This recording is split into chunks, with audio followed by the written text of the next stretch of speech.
Good morning, everyone. I'm going to talk about one of the chapters in the upcoming Two Temple Gardens book on property damage, namely subsidence.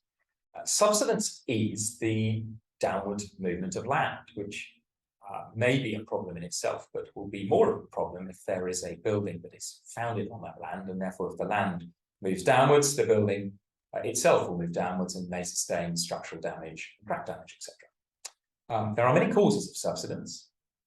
For instance, it's not uncommon for floodwater to wash out the soil underneath foundations. It may be that if a building is founded on made ground, that made ground might compact over time, causing the building to subside. But in my experience, the most common form of subsidence from the perspective of civil litigation is tree root subsidence, or specifically clay shrinkage subsidence caused by the action of tree roots on that soil. Now, I'm going to start initially by setting out the mechanism for tree root subsidence damage. One needs to imagine that there is a tree on the defendant's land, and the roots of that tree radiate out from the trunk, probably to a distance that far exceeds the popular imagination of most lay people. And some of those roots may encroach onto the neighbouring claimant's land, and some of those roots may encroach underneath the foundations of the claimant's house. And in hot weather, and specifically in the growing season in the United Kingdom, which is generally considered to run from April to September every year. In that period, the tree is going to look to grow and is going to look to take in water via its root system to drive that growth. Now, in many types of soil, that's not a problem. But on particular types of soils, which we refer to as shrinkable soils, the most notable of which will be clay soil, when the roots abstract a large amount of water from the soil will shrink. It will become desiccated. And when, of course, the soil shrinks and therefore moves downwards, the building on top of the soil will move downwards as well and subside. And so what you tend to find in this mechanism of damage is that damage will occur in the hot summer months when the tree's uptake of water is at its highest. Conversely, in the subsequent wetter winter months, rainfall will be higher, the tree's uptake of water will be lower, and so you will find that the soil recovers and expands, and in turn the building on top of that soil will rise.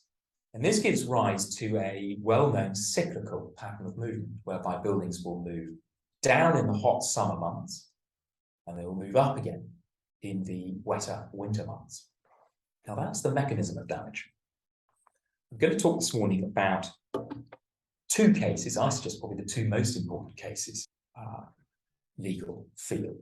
The first is the seminal case of Leakey versus National Trust, very well-known case, reported in 1980, Queen's Bench reports at 485, which involved landslip. But for our purposes, the importance of Leakey is it is the first time that the English courts grappled with the concept of imposing a duty on a defendant landowner in respect of a natural nuisance. And by natural nuisance, what we mean is a nuisance that hasn't been caused by human agency. And what the courts do, what the Court of Appeal did in Leakey, is impose, in effect, a two-stage test. The first stage is foreseeability, come to that, and the second stage is reasonable user. Again, we'll come to that. This is what the courts say about foreseeability in this context. The duty arising from a nuisance, which is not brought about by human agency, does not arise unless and until the defendant has, or ought to have had, knowledge of the existence of the defect and the danger thereby created. Now, in the context of tree root subsidence, what that means is that a defendant tree owner is not going to be liable for this natural nuisance until such time as he or she knew or ought to have known that the tree posed a risk of, a material risk of subsidence damage to the claimant's neighbouring property. So that's hurdle one, that's foreseeability. Now the second hurdle, once you get over foreseeability, is reasonable user. This is what the Court of Appeal say about that. The duty is a duty to do that which is reasonable in all the circumstances, and no more than what, if anything, is reasonable to prevent or minimise the known risk of damage or injury to one's neighbour or to his property. In short, once a defendant landowner is caught by foreseeability, that is to say, once they have foreseen that their tree posed a material risk, their duty is not strict. Their duty is only to do what is reasonable in respect of the tree. and that tends to be, in my experience, the key issue in most of these cases now. What is reasonable? Now, the leading modern case in this field, which goes to the question of what is reasonable, is the case of Berendt and Family Mosaic. This was heard at first instance in the TCC in 2011, and subsequently it went up to the Court of Appeal, and is reported under the neutral citation 2012 EWCA CID 961. Now, what is interesting about the Court of Appeal's judgment in Berendt is that they confirm that the two stages of the leaky test are linked.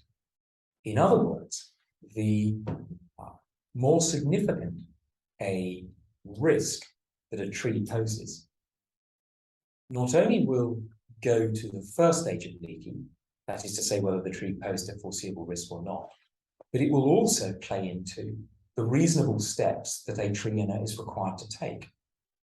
For instance, if there is a foreseeable risk, but it is very minor, the reasonable step required of the tree owner may be to do nothing at all. At the other end of the spectrum, if the risk posed by the tree is very significant indeed, and the damage that may happen is again very significant, the reasonable step required of the tree owner may be to fell that tree and to do so immediately. And in between those two polarities, there will be a whole host of behaviours that a tree owner may or may not need to undertake, from, for instance, carrying out a crown reduction of the tree, or alternatively installing a root barrier, or alternatively cooperating with the claimant or other parties to carry out site investigations to ascertain exactly what impact the tree is having on nearby property. And in the chapter in the upcoming book, we explore some of the factual scenarios that case law subsequent to Berendt has thrown up, and I hope you find that of interest. Thank you.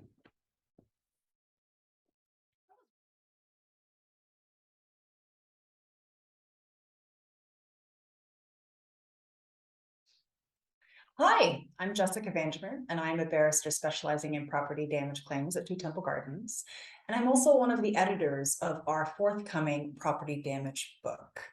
And in honor of this great project that has brought together a number of members from our chambers who specialize in property damage work who've worked on these chapters, we as a group have created a series of webinars to introduce specific chapters from that book. A bit of a teaser, if you like. The book itself will be forthcoming in 2023. You'll be sure to get an invitation to its launch party. But for the moment, I, along with my co-author, Jack Harris, will be presenting on the subsidence chapter. You've already had the privilege of hearing Jack's little presentation on issues that were of interest to him. What I am going to be presenting on today in relation to the subsidence chapter is the recent case of Hoyle and Hampshire County Council. It's a case from April 2022, and it involves the adequacy of tree inspections, which I think is helpful to practitioners involved in subsidence claims. Now, Hoyle itself is a high court matter. It was before Christy Brimlow QC, Casey now, sitting as a deputy high court judge. And the case itself is a bit of a sad case because it involves a cherry tree, tree number 572, that'll become relevant later, that fell onto a car in which Mr. Hoyle was traveling, causing him fatal injuries. He was pronounced dead at the scene, and the cherry tree that grew, it grew on land that was adjoining the highway, and that land was owned by Hampshire County Council. Hampshire County Council was also the acting highway authority. And one of the key questions in that case is whether the inspection regime that Hampshire County Council had in place was adequate. Just a few more details about the cherry tree in question, and then what I'll do is I will pull out 3 aspects of the judgment that I think are relevant for you as a solicitor or a practitioner in the subsidence spectrum. Well, background facts. The cherry tree that we've already called tree 572 was Hampshire's responsibility, and so they had a duty to act as a reasonable and prudent landowner, which included acting to avoid apparent danger and with a duty to undertake regular inspections. There was no dispute between the parties that the checking frequency of about once every 3 years by a trained arboriculturalist was appropriate for the location, and that regime was in place at the time the tree fell. Moreover, Hampshire County Council, that was their baseline. We'll talk about their specific inspection regime in just a few minutes. First, some more details about this cherry tree. The cherry tree was assessed as being maturing to mature. It was a wild cherry, about 60 years old, and it had the capacity to grow to be about 120 years old. It had a diameter of about 50 centimeters, and it was 15 to 20 meters high with a crown spread of 15 meters. And the center of the tree was about 6.5 meters from the center of the white line that defines the edge of the road, so quite near. And it was growing beside a historic drainage ditch that was located just to the south of the trunk. Now, in dispute between the arboricultural experts for the parties was the extent of the tree's asymmetrical root architecture and its asymmetrical crown, as well as the absence or presence of structural roots. And also in dispute was whether the asymmetry of the root spread was visibly obvious and thus capable of being inspected, and whether the work that had been recommended by Mr. Power, arboriculturalist for the county council, would likely have reduced the failure occurring when it did. Now, there are 3 helpful things to pull out of this judgment.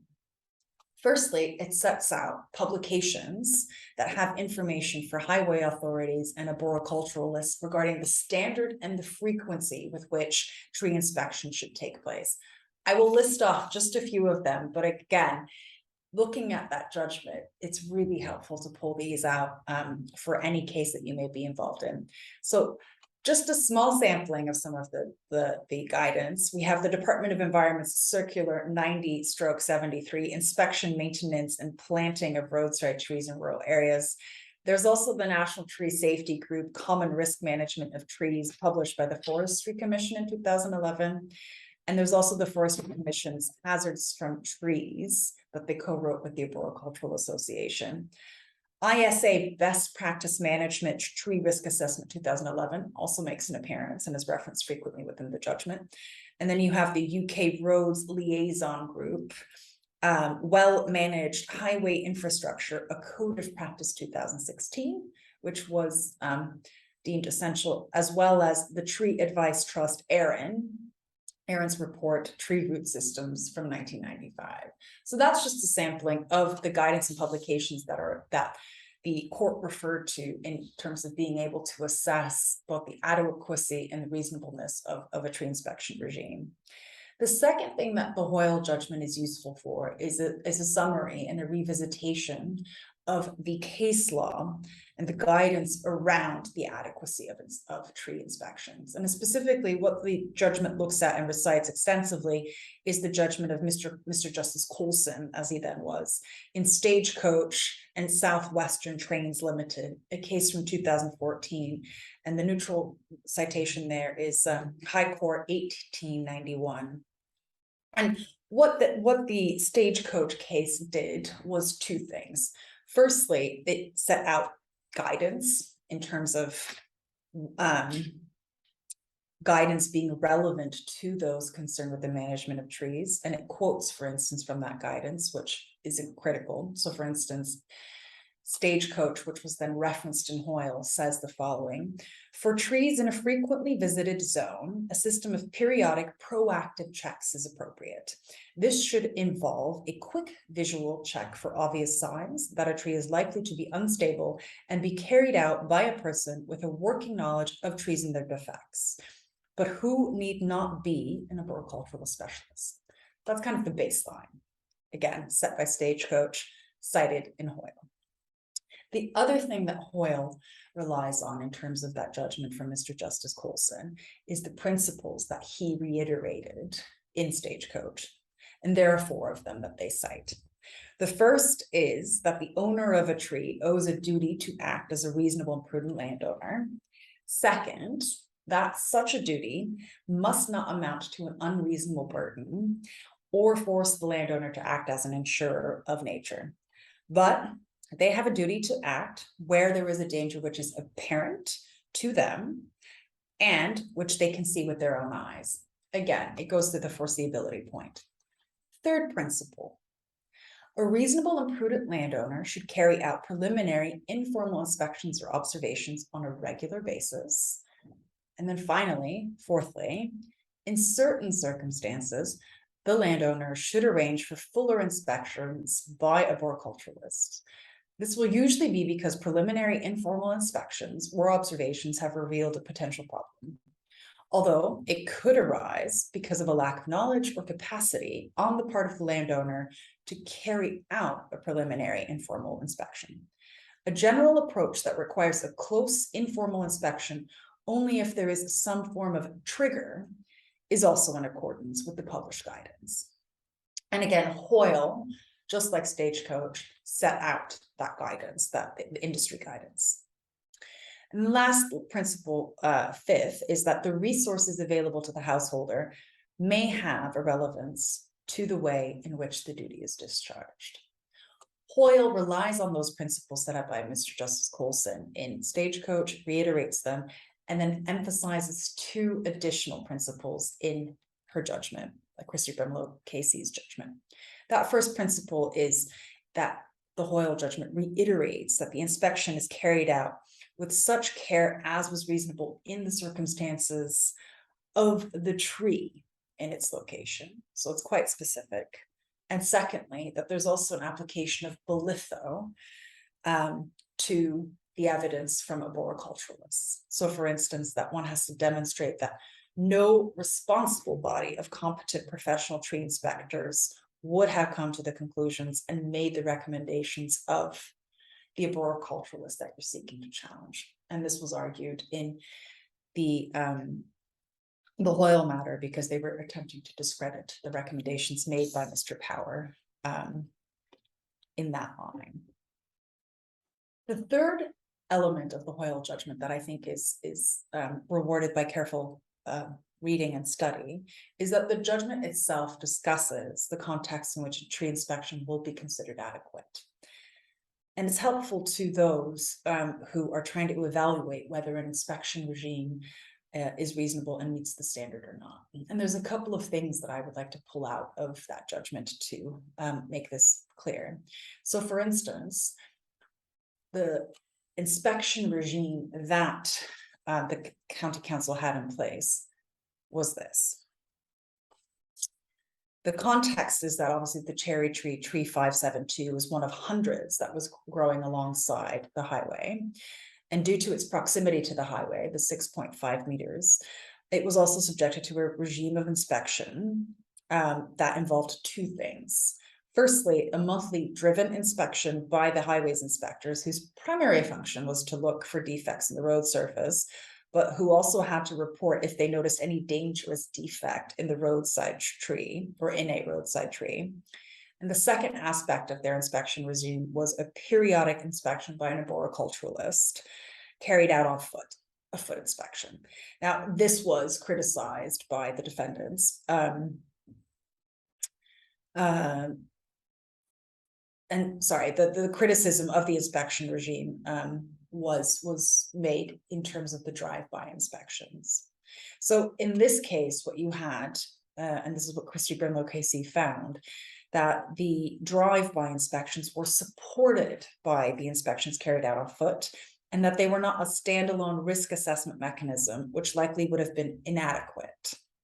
Complementing the inspections by the arboriculturalist on foot and accepting their limitations, the drive-by inspections were a sensible addition to the risk assessments of the trees, which included tree 572.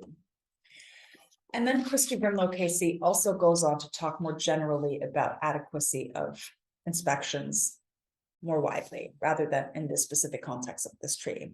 And the couple of bits of her judgment that I would like to pull out are the following. In paragraph 90, for instance, she says the following: it was agreed that walked visual checks must view trees from a distance and close by and through 360 degrees if access allows. The issue of disagreement was that Mr. Barrow considered that Mr. Power, for the claimant, or for the council, should have probed in the ditch to check whether tree 572 had roots at the tension side of the tree. But the other two experts, Dr. O'Callaghan and Dr. Dobson, considered that probing the base of a ditch would not form part of a normal visual inspection. She goes on at paragraph 91. The primary document relied on by the County Council is the HSE SIM for the minimum standard of an appropriate tree check. That is a quick visual check for obvious signs that a tree is likely to be unstable. I take into account that the HSE document is produced in relation to enforcement in criminal proceedings. I therefore considered the civil duty by applying the publications referred to above and relied upon by the claimant. There is no literature to support the requirement for minor excavations on a visual tree inspection. And then she continues at paragraph 94. However, on the facts of this case, I find that the evidence does not show that there was any structural aspect of tree 572 that was an obvious or at least visible defect, such as might have invited further investigation. Indeed, the evidence does not show on the balance of probabilities that tree 572 suffered a defect at all. So